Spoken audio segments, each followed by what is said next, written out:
नमस्कार साथियों, स्वागत है आपका अपने यूट्यूब चैनल में। दोस्तों, आज लोक सेवा आयोग के तहत एक नई विज्ञप्ति जारी हुई है। आइए जानते हैं ये जो सम्मिलित सिविल अवर अधीनस्थ सेवा मुख्य परीक्षा 2021 के संबंध में है। तो चलिए जानते हैं कि इसमें क्या क्या चीज़ें आपको करनी है मुख्य परीक्षा के लिए। सारी प्रोसेस हम स्टेप बाय स्टेप आपको बताएंगे। तो देखिए, सबसे पहले देखिए इस पर जो डेट है जो 4 मार्च की पड़ी है। चलिए जानते हैं इसमें क्या लिखा हुआ है। एतद द्वारा सूचित किया जाता है कि उत्तराखंड सम्मिलित राज्य सिविल अवर्स अधीनस्थ सेवा परीक्षा 2021 हेतु प्रकाशित विज्ञप्ति संख्या, ये आप देख सकते हैं, ठीक है, 2021 दिनांक 9 अगस्त 2021 एवं तत्संबंधी विज्ञप्ति संख्या। आप विज्ञप्ति को देख लीजिए, मैच कीजिएगा। आपको ये सारी चीज़ें पढ़ने की आवश्यकता नहीं है, आप देख सकते हैं। दिनांक 14 जनवरी 2022 के सापेक्ष दिनांक 12 दिसंबर 2021 को आयोजित, यानी कि 12 दिसंबर 2021 को आपकी परीक्षा हुई थी। प्रारंभिक परीक्षा का परिणाम, विज्ञप्ति और ये सारी चीज़ें आपको देखनी है। और दिनांक 24 फरवरी 2022 द्वारा घोषित किया गया था, अभी जो रिसेंटली आया था आपका प्री का रिज़ल्ट, तो उसके बारे में है ये, ठीक है। सेकंड पॉइंट है इनका, उक्त परीक्षा परिणाम में औपबंधिक रूप से सफल घोषित अभ्यर्थियों को मुख्य परीक्षा हेतु केंद्र हल्द्वानी अथवा हरिद्वार, ध्यान दीजिएगा आपके 2 केंद्र इस बार बने हुए हैं, हल्द्वानी और हल्द्वानी और हरिद्वार, ठीक है, का चयन करने एवं पदों की वरीयता सूची जो प्रेफरेंस सीट है भरे जाने हेतु ऑनलाइन आवेदन का लिंक आयोग की वेबसाइट पर आपको देखना है, ठीक है। 5 मार्च 2022 से खोला जा रहा है, तो आज से ये स्टार्ट हो गया है। आपको आज से जो मेन परीक्षा है उसके लिए जो प्रोसेस है वो सारी चीज़ें इसमें मैं आपको बताऊंगी, और आपको साइट पर जाना है और अपना फॉर्म फिल करना है, ठीक है। क्या क्या चीज़ें वहाँ से डाउनलोड होंगी, ये सारी चीज़ें मैं अभी इस वीडियो में आपको बताने वाली हूँ, तो आप बिल्कुल परेशान मत होइएगा।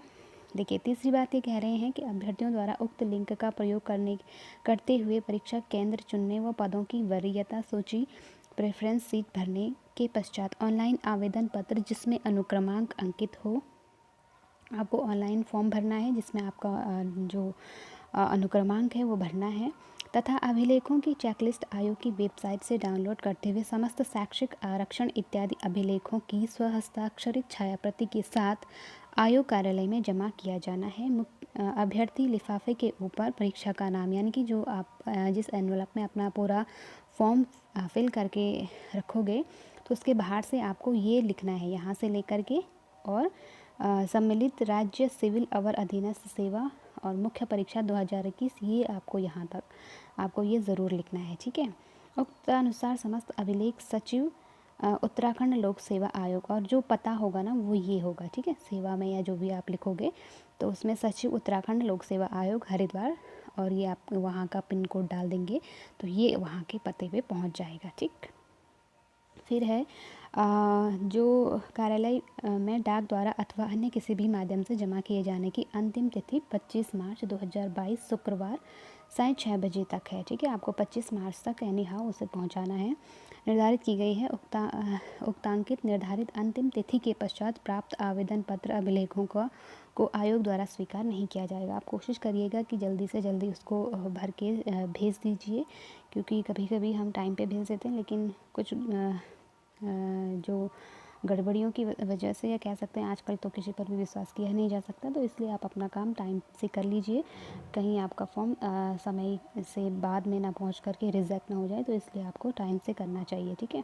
अभ्यर्थियों को उपरोक्त के संबंध में डाक द्वारा पृथक से सूचना प्रेषित नहीं की जाएगी। अभ्यर्थी समस्त अभिलेख प्रमाण पत्र सावधानीपूर्वक भली भांति चेक करने के पश्चात ही आयोग को प्रेषित करें। अपने जो डॉक्यूमेंट्स वगैरह हैं सारे बहुत अच्छे से आपको चेक करना है, एक एक नियम को आपको बहुत अच्छे से पढ़ना है, क्या क्या उन्होंने दिया हुआ है, पूरी विज्ञप्ति अच्छे से पढ़ लें, क्योंकि कई बार हम लोग जल्दबाजी कर लेते हैं और बाद में फिर हमें मतलब रिजेक्शन का सामना करना पड़ता है या कई चीज़ों से गुजरना पड़ता है। तो इसलिए आप अपने फॉर्म को पहले ही अच्छे से, कोई बात नहीं, एक दिन आप भले ही लेट कर लो लेकिन अच्छे से आप उसको चेक करके भेज दें, ठीक है। तो दिनांक 28 अगस्त को हरिद्वार एवं हल्द्वानी में जो मुख्य परीक्षा है ना वो प्रस्तावित है 28 अगस्त 2022 को, ठीक है। तो चलिए अब हम जान लेते हैं कि इसमें और क्या क्या चीज़ें इन्होंने बताई हैं, चेक लिस्ट के अंदर क्या है, ये सारी चीज़ें मैं आपको बताऊँगी।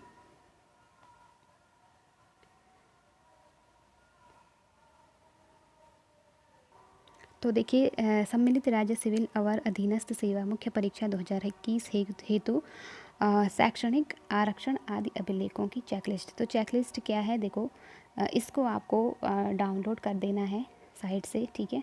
और आपको जो ये क्रम संख्या में जितनी चीज़ें इन्होंने यहाँ दी हुई है, ये सारी चीज़ें आपको अच्छे से पढ़नी है। सॉरी। तो यहाँ दिया गया है विज्ञापन की शर्तानुसार वांछित अभिलेख प्रमाण पत्र। तो ये बहुत ज़रूरी है, ये आपको अनिवार्य रूप से लेना है और यहाँ अपना अनुक्रमांक डाल देना है।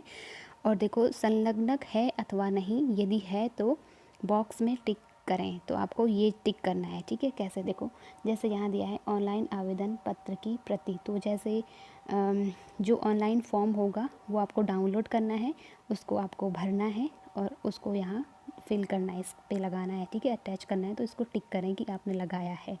जैसे ये है हाई स्कूल प्रमाण पत्र की प्रति, तो यहाँ टिक कर देना है। स्नातक, यहाँ टिक करना है, ठीक है। तो सारी चीज़ें जो जो आपके पास जो इनमें से जो चीज़ें हैं उनको आपको टिक करना है। और जो आपके पास नहीं है, मान लो आपके पास नेशनल कैडेट कोर का बी प्रमाण पत्र यानी कि एनएसएस का एनसीसी का प्रमाण पत्र नहीं है या एनएसएस का नहीं है, तो आपको यहाँ छोड़ देना है। ऐसा नहीं कि आप उसको भी टिक कर रहे हैं या कुछ, ऐसा आपको छोड़ देना है, ठीक है। तो इस तरह से ये जो जो चीज़ें आपके पास हैं वो आपको यहाँ टिक कर देनी है, ठीक।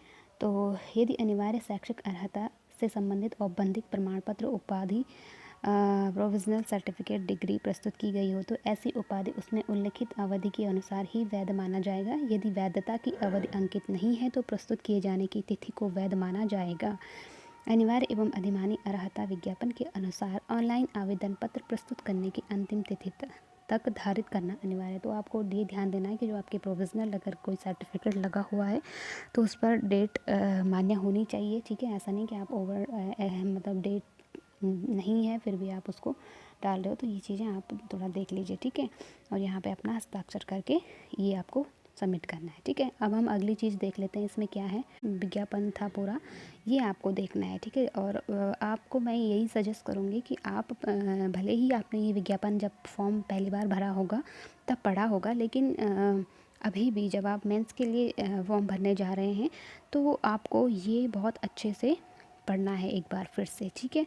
तो ये चीज़ें आपको ध्यान से पढ़नी है। इसमें कितनी सीटें हैं, कौन सी पोस्ट है, किसके लिए आप अप्लाई कर रहे हैं, आपको कौन सा भरना है, इस तरह से सारी चीज़ें आपको इसमें मिल जाएंगी। तो इसको आप अच्छे से एक एक चीज़ें बड़े ध्यान से पढ़िए, ठीक है। 50 पेज का ये कुल दिया हुआ है, तो ये आप पढ़ लीजिएगा, ठीक।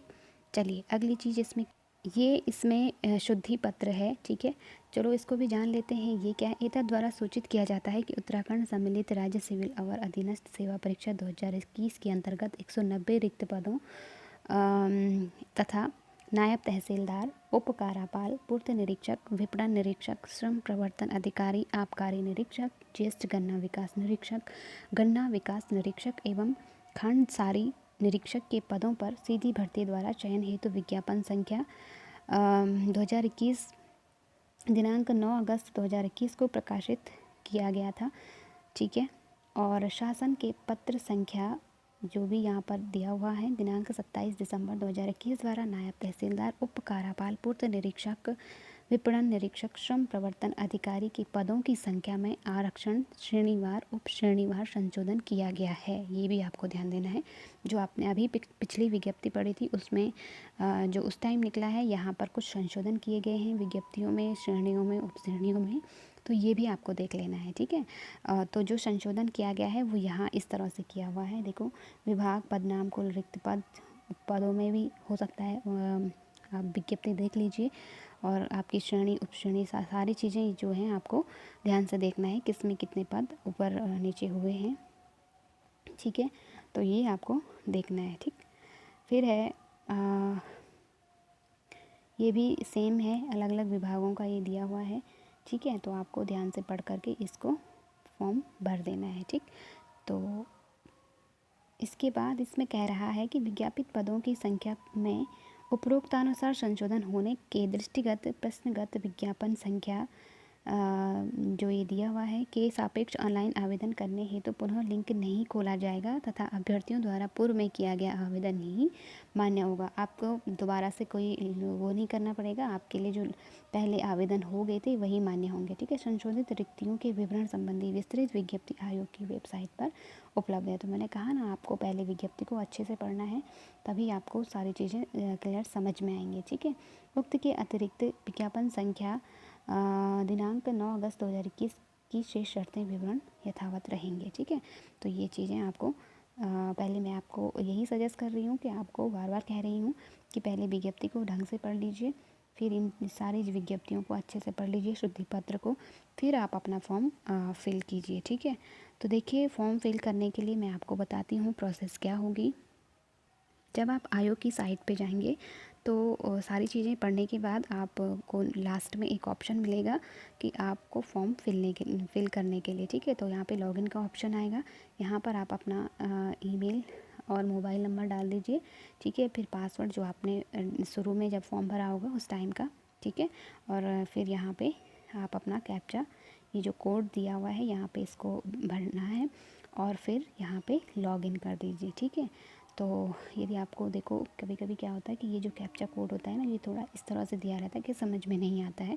तो फिर अगर आपको दिक्कत हो रही है तो आप इस पर क्लिक कर दीजिए, आपका कैप्चा चेंज हो जाएगा और फिर आप उसको यहाँ फिल कर दीजिए। आप इजीली अपनी जो ऑनलाइन फॉर्म है उस पर पहुँच जाएंगे और फिर उसके बाद आप उसको ध्यान से फिल कीजिएगा। तो मुख्य परीक्षा के लिए जिन लोगों का भी हुआ है उनको ढेर सारी शुभकामनाएँ, ऑल द बेस्ट, और मिलते हैं नेक्स्ट वीडियो में। अगर आप मेरे चैनल पर हिंदी पढ़ना चाहते हो, मैं यहाँ पर सामान्य हिंदी पढ़ाती हूँ, तो हिंदी पढ़ना चाहते हैं तो मेरे चैनल को लाइक शेयर सब्सक्राइब कीजिए, बने रहिए चैनल पर। मिलते हैं नेक्स्ट वीडियो में, तब तक के लिए अपना और अपनों का ख्याल रखिए। Thank you so much.